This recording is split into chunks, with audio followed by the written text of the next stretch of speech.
Hello everyone, welcome to Borua Boutique. আজি premium staple কটনৰ কেজুৰমান খুব ধুনীয়া মেখেলা চাদৰ লৈ আহিছো। ফাৰ্ষ্টে মই এজোৰ চেৰি ৰেডত দেখাইছো, সিলভাৰ গুণাৰে কাম কৰা আছে, আমব্ৰেলা ডিজাইনত হ'ব। কাপোৰযোৰ খুব ধুনীয়া হয় আৰু এইখন হ'ব ইয়াৰ মেখেলাখন আৰু এইকেইটা হ'ব ইয়াৰ সাইড পাৰি আৰু ব্লাউজ পিস।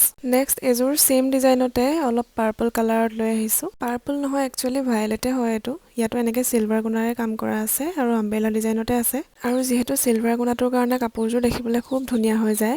ইয়াতো এনেকে সাইড পাৰি আৰু ব্লাউজ পিস থাকিব আৰু নেক্সট এজোৰ ৰয়্যাল ব্লু কালাৰ লৈ আহিছো। আগত যেহেতু হেভি ডিজাইনটো আনিছিলো বাট কিছুমানে অলপ সিম্পলতো বিচাৰে, সেইবাবে অলপ এবাৰ মেখেলাখনত কম ফুল থকাকে লৈ আহিছো। ইয়াতো এনেকে ব্লাউজ পিস থাকিব আৰু সাইড পাৰি থাকিব আৰু এই কালাৰটোৰ ডিমান্ডটো খুব বেছি, সেইবাবে সোনকালে বুক কৰি ল'ব। আৰু নেক্সট এজোৰ বটল গ্ৰীনত লৈ আহিছো। হোৱাইটত আছে ফুলটো, এনেকে সৰু সৰুকে বুটা থাকিব মাজত আৰু এখন হ'ব ইয়াৰ চাদৰখন। এইজোৰ কাপোৰ পিন্ধিলে খুব ধুনীয়া লাগিব, ওচৰৰ পৰা কাপোৰযোৰ দেখিবলৈ বেছি ধুনীয়া হয় আৰু এইকেইটা হ'ব ইয়াৰ সাইড পাৰি আৰু ব্লাউজ পিস। পাৰিটো লগাই দিলে খুব ধুনীয়া লাগিব। নেক্সট আকৌ এজোৰ বটল গ্ৰীনতে লৈ আহিছো। এইজোৰ মেখেলাখন এনেকে হেভি হ'ব, ওপৰলৈকে ফুল থাকিব আৰু এইকেইটা হ'ব ইয়াৰ সাইড পাৰি আৰু ব্লাউজ পিস।